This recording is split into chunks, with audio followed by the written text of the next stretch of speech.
Hi guys, I come back. Oh, yeah, today home on nothing. It's a two-in-one special. No, I think after I posted the last video, it's me again, Chairman, Class of Business Investments. Baba, can never resist the urge.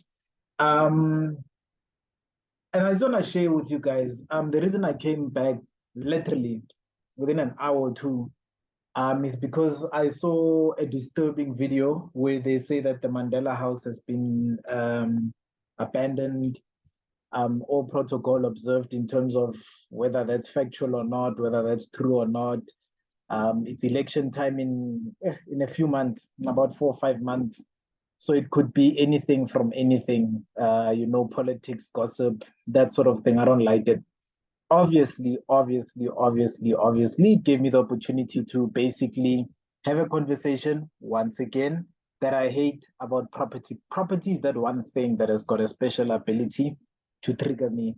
And I posted a status that basically says, yo, this asset class stresses me out. Teach your kids to invest, teach your kids not even not to invest. For example, if you live in your kids a property where the rates and taxes are 5,000 a month, that's rent in a flat. Do you understand? Where the water and electricity is 15,000, 20,000 rand a month. And sometimes people think it's as easy as use a pay-as-you-go system, right? Sometimes genuinely you find that the municipality just goes by area and they just basically have a fixed rate that's just going to be high no matter what you do, right? I don't want to delve too much into personal experience, that sort of a thing, but I have seen situations where water and electricity are basically 10,000, and it's not because lirile swimming pool or something like that. It's genuinely because, hey, you want to live with the Hamptons, that's what the Hamptons pay for their lifestyle, you know. Now 5 years after Mandela passes away, the grandkid says that's when he moved out of the house, 2018, 2019. And as 5 years later, that's where we hear that the house has been abandoned. That's 10 years for something that was generational wealth.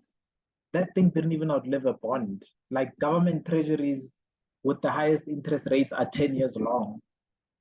It didn't even outlive that. And so it created, yeah, a situation where I'm having conversations I don't want to be having. You don't know how hard it is to raise kids, that sort of a thing. Look, it's your life, dog. Like I can't fight you or you decided to have kids. That's on you, you know? Equally so, I'm not saying take your wife, take your kids, and then go rent a place. I would still would advise it because when you pass away, then they know they're renting, and then you even are clear with yourself that these are the obligations of renting. Um, but again, that's also something altogether because of the feeling of ownership, the feeling of security, the feeling of provision, which I know is very critical. I know the first time I moved into our home, I was like, shit, this is what it feels like to have a home, to basically come home and be like, I've got parents. Shit, that feeling is deep, right? So I don't in any way take it for granted. But I want to share an infographic with you guys, right? And I want you to please just, and I'm gonna share three of them. Again, it's this side for me. Yeah, for me it's this side, but for you guys it's this side. It's some weird type of way. I'll find out how to fix my screen configurations.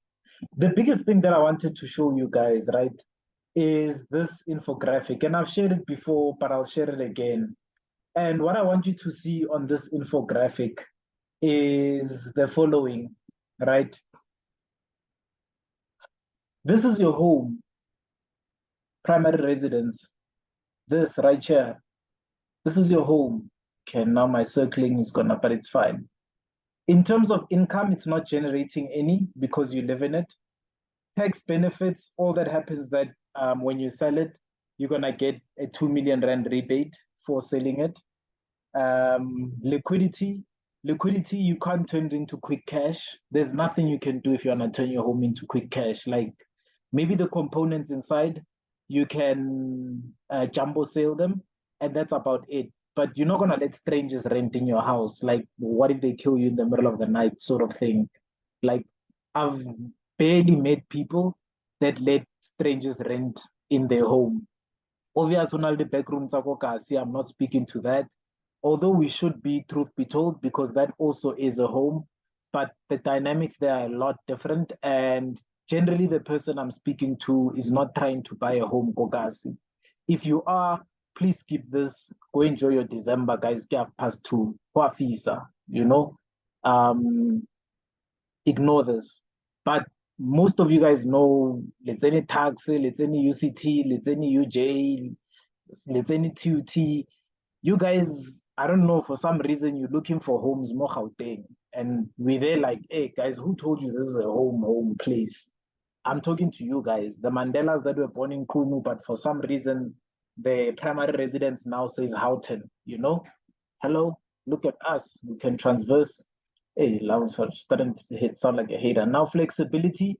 Flexibility also then speaks to how many things can you do with this asset class that I have. As I say, with a home, it's basically use it as a home, use it as a home business, park cars there at home, and that's about it. Divisibility, you can't say, let me sell the garage and make some cash. Geared returns, you'll note that it's neutral for a home versus double plus for rental property, right? The reason it's neutral for a home is because there isn't really a return that you're generating using it, right? You're just gonna live in it. Whereas with rental property, the reason there's geared returns is because you're getting rentals and those rentals come from somebody else's money. I'm not a fan of rental property either. You can see out of all the options, it's basically winning on two criteria, right? Bulkiness is the fact that a house is basically an elephant. Like you can't hide it. Hey, I can own 300,000 shares and you wouldn't even know it. I can't hide a house, you know? Then control, and I think this is where most of it comes in, especially while you're alive. You know, the kids have got a home. You can do whatever you want in your home. Obviously, as soon as you've paid it off, even better, because then the bank is not gonna give you issues. But outside of that, yeah, that's it. That's what you're buying, that control, that sense of control. Costs, I don't even want to talk about it. I've got podcasts or videos that talk about this. And then risk, again, we down to neutral. And the reason risk is neutral is because it depends what you do with it. And I want to speak to that neutral that says, listen, how then do you prepare your family, your kids for this, for your house? As you can see, everything else is neutral. The others are red and what have you. The way to prepare your family and your kids for it is to let them know factually, like, guys, this is how much the bond is. This is how much um, the rates and taxes are. This is how much the electricity and water is. And on a month by month basis, try and work with them to see how is it that you can help them afford that in your absence. Like putting your head under a chair or bed and thinking that it's just gonna go away. At least you bought them a house in your lifetime. It's not gonna help. Like they're going to lose that house. I don't know how else to say it. It's not that I hate property. Listen, I've got my dream house. I've got my dream living situation, that sort of a thing. It's just I can't lie to myself and think that, listen, if I don't generate income outside of me being alive, my family is not going to be able to sustain the standard and quality of life that I give them. And that doesn't mean they're spoiled, that doesn't mean they're useless. It just means that I perhaps built too much with the level of success that I've achieved. And again, it doesn't mean you must humble yourself. Like, guys, this is not even a psychology podcast or hey, it's just chats that say, listen, man, financially, property has got its realities. Don't ignore them. Don't tell me I don't understand. And then you don't prepare yourself and prepare your family. Like you're gonna get hurt. You're a loser. But wait, say, like, I don't know what other way to say it. Like I'm looking at this nah, and I'm thinking, let's look at rental property. Rental property income is neutral. You know why income is neutral? Because you pretty much barely getting enough rental to cover the what do you call the bond, and that's rental property. Like the very thing is in its name and it's not even doing what it says on the sticker. The tax, same as primary residence. Liquidity, same as primary residence. Flexibility, same as primary residence. Divisibility, same as primary residence.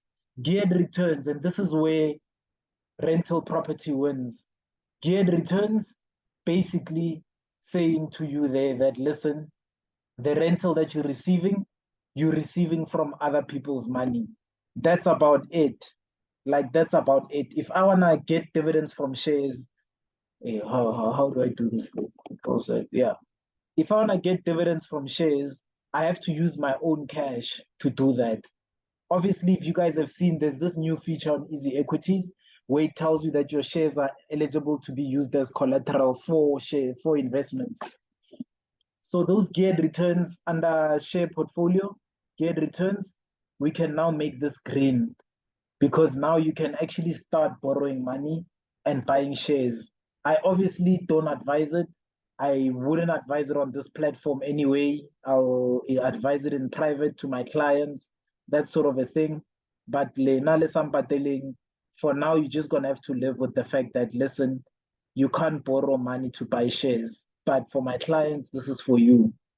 And we're probably not even going to discuss it because you guys are already doing so much in other places that I don't even want to start introducing debt to your portfolios. But just know that it's possible. It's possible. You can do it. Yeah, it's a hala. Right? There we go. Sorry, I'm a very patient person. In a little OCD, I can do this. And it's not to make a point, it's to complete my point.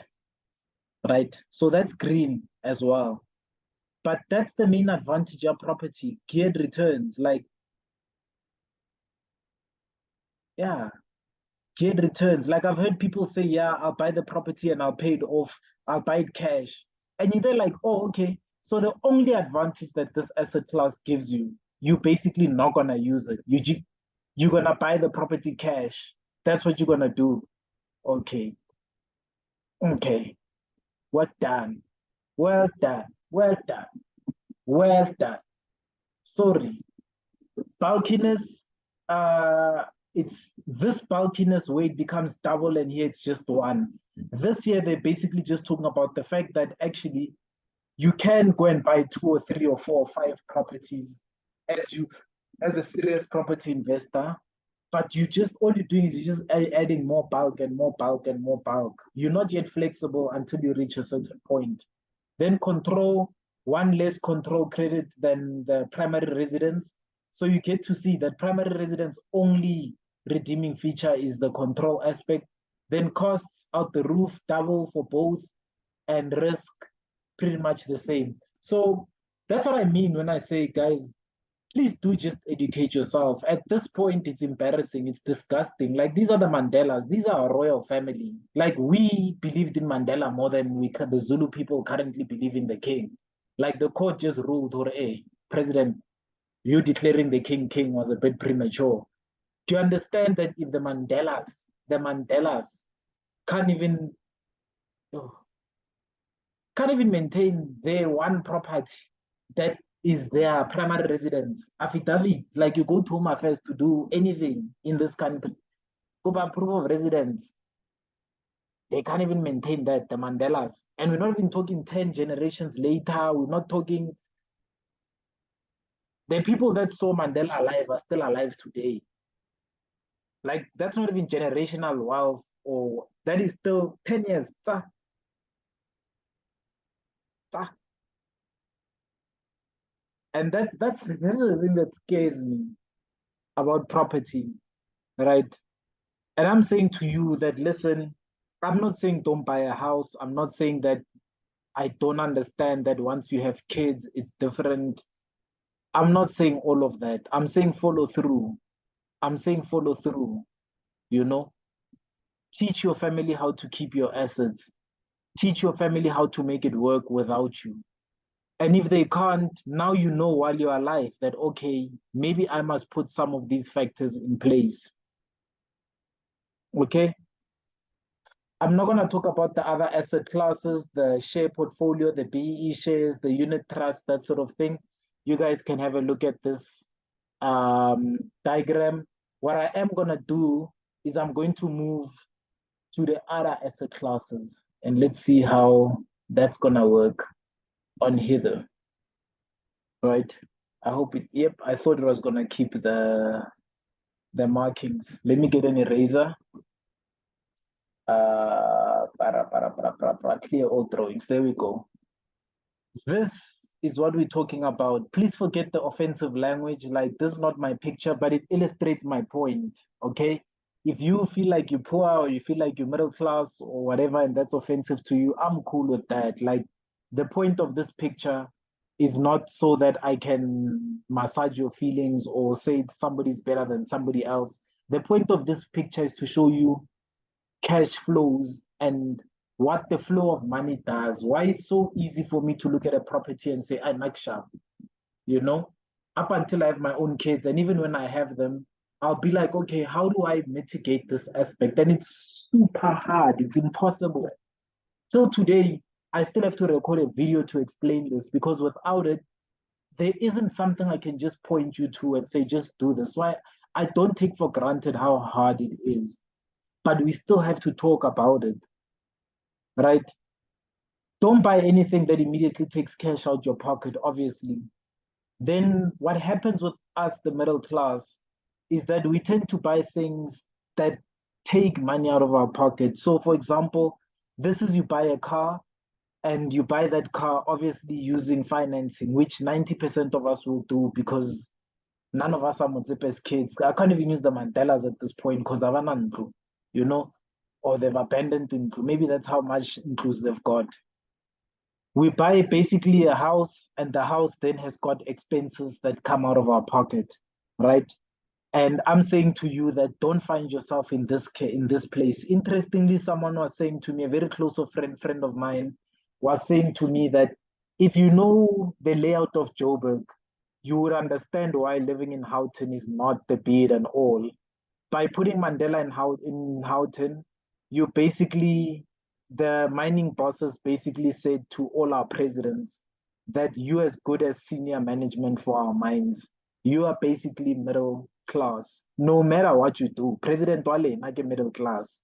And how they did that in essence, we're seeing the effects of it now. That Mr. Mandela, you're gonna have a house, and that house is generally gonna just create expenses for your family.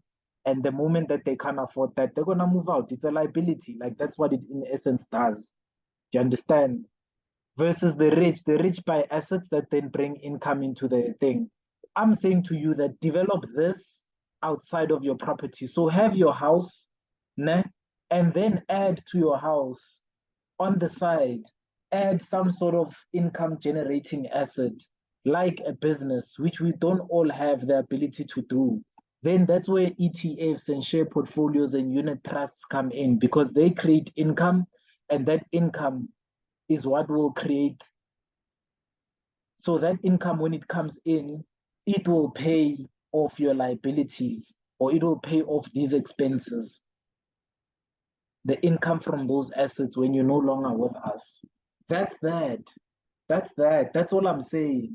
Include that structure. So say to yourself, say to your kids, say to your family that, listen, I am buying this asset so that it can generate income and stop fitlhelang each other. Take that asset and say, this asset is going to bring us in so much money. And that money is what's going to pay for the rates and taxes or for the electricity that we use in the house. If you can't do that, it's a ticking time bomb. You're lying to yourself, you're lying to your family. I love Limpopians for this. Back in the day, and back in the day, I'm talking 20 years ago. I'm not even talking 100 years ago. Limpopians will literally say that, listen, I'm buying this van so that it can help me with generating income. And again, Sadiaka, this is for my wife. She'll never drive it, never touch it, but this van will always be generating income for my wife. A shop, Limpopo dads will tell you that I opened this shop for you, my children. Come and work in this shop, carry holidays. Some of you guys can vouch that I've had shops at your houses. Those rich cousins that we had. And the reason was it was to show them that, listen, this shop is what pays for our livelihood in the house. It's this. It's dad showing us how to survive without him, an asset that's going to generate income, that's going to fund our lifestyle. Like, let's pay off our car loans, guys. Let's pay off our bonds and let's start investing in assets that are going to generate income, that are going to provide relief for our liabilities. And I know this is easier said than done, but I'm telling you now, you can put 10 Rand into your easy equities portfolio. Let me put it there. You can put 10 Rand. Now I need a color. I'm running out of colors. You can put 10 Rand into your easy equities portfolio, nah? And it will pay, let's say, 10% dividend, which is 1 Rand. And I know the people making hundreds of thousands of rands will say to me, yeah, but 1 Rand is nothing. And I'm saying to you that that 1 Rand is at least 1 Rand more than you had left your family when it comes to paying off rates and taxes. They never would have gotten that 1 Rand from anywhere. From anywhere. Like I bet you if you look at the rates and taxes to the Mandela house, as I say, all in, it's probably not even more than 15 to 25,000 rands. Rates, taxes, water, electricity that they're crying about, Labafana, 25,000 rand per month. Eyazohlaza thina ingane. Oh, guys, but again, I'm not judging the income generating abilities. I'm judging the fact, Jahor, to understand that now for a 25,000 rand asset or 25,000 rand in income per month, let's calculate it. Nyangazi ninjani. I thought this was going to be a short video because I'm annoyed, but turns out the more annoyed I am, the longer my videos are. Okay. So it's 25,000 rand per month times 12. That's 300,000 rand a year. Divide by, let's take 8%.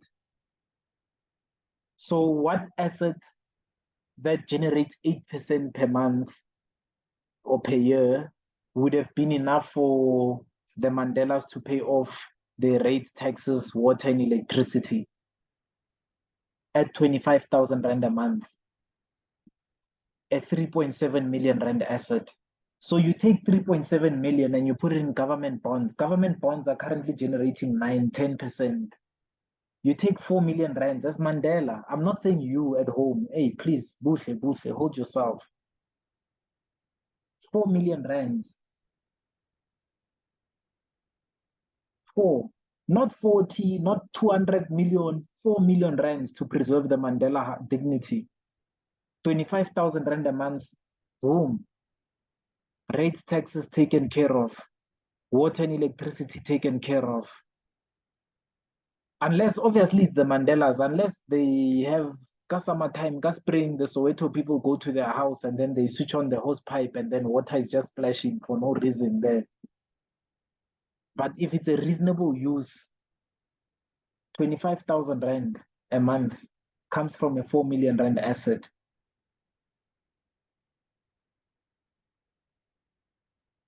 I rent donation, guys. Bo Mandela ba re tlhoka. These are our ancestors now. We can't allow Bo Mandela to fail this badly. And I refuse.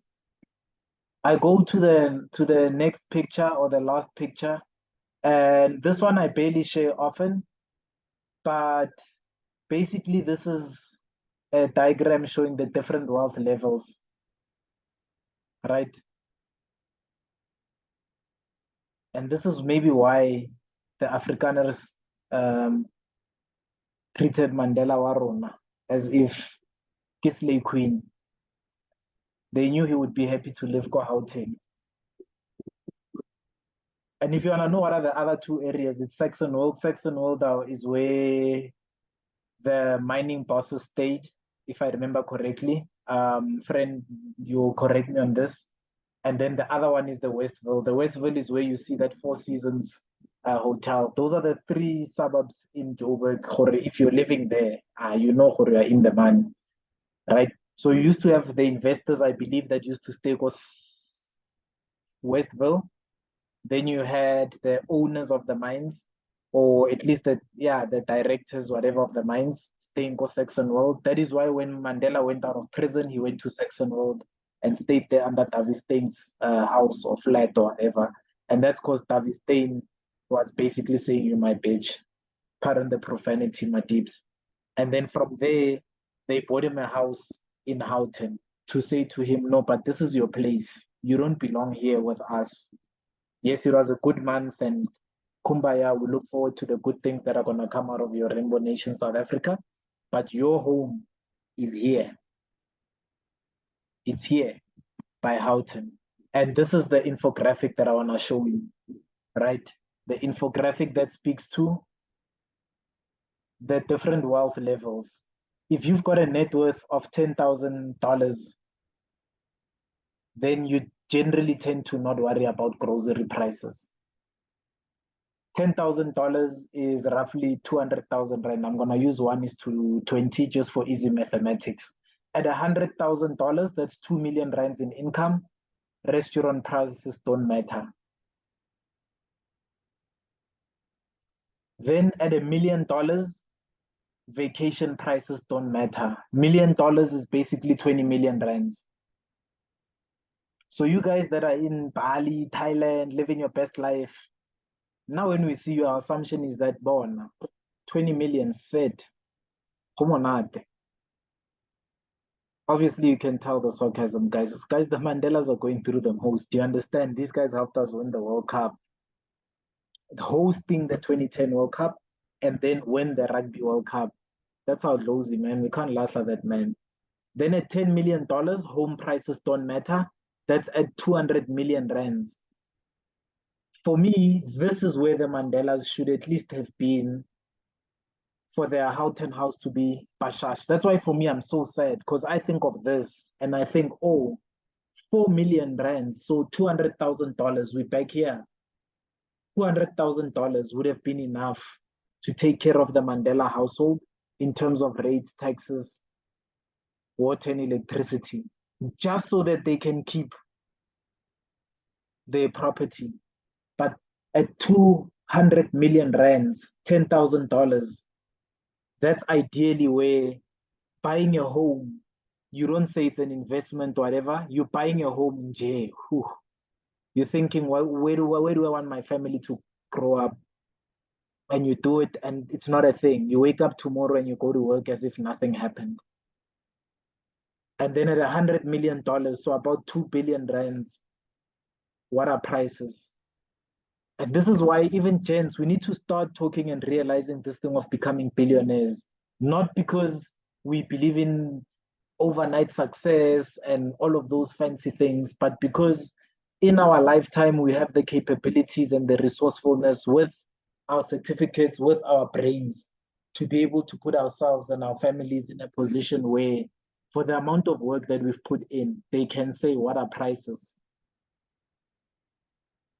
And for me, those are the three infographics that guide a lot of my decision making. I think about these a lot, a lot, a lot, a lot, a lot. I can't even stress how much I do. These three, to remind myself where I am, what I'm still worrying about, and therefore how I should use my money wisely. That for me is my guide. That's if you want to know what is a 3-step tool, this is it. I said to you that there isn't a pamphlet that I can just easily say to you, how do we do this? This is it. These three diagrams or documents. What different asset classes I should invest in and why? What are the advantages and disadvantages? How wealthy am I? And am I acting like a poor person, middle class person, or a rich person? Even if it's 1 rand, guys, it's fine. It's my 1 rand asset, and you can't take it away from me. That's it, guys. Chairman mode was an urgent one. Yeah, the Mandelas are going through a lot. It's sad. For me, if the Mandelas and those type of people can't make it work in sub-Saharan Africa, it makes me appreciate even more what the common child has to go through, you know? if they can't pay rates and taxes and electricity or whatever, I know some people might say mentality to go Soweto because we see Soweto as well refusing to pay electricity. It's fine, but for me, it doesn't bode well for the rest of us as a country. You know, it it again shocks me. Hey, this is how far we are. This is how far we still have to go. And then I'm saying too that guys, let's do better. Let's educate ourselves. Let's structure some of these things. Raising kids is hard, I know. Then let's surround them with financial instruments until they're blue in the face. Let's make it difficult for them to lose their legacy, their inheritance. That's all I'm saying. Okay, Chairman Mo, I'll fix the lighting. But yeah, was an urgent one. And hopefully I pull through for you guys. Let me see. I'm gonna play up the lighting and see how well it goes. Cheers, guys.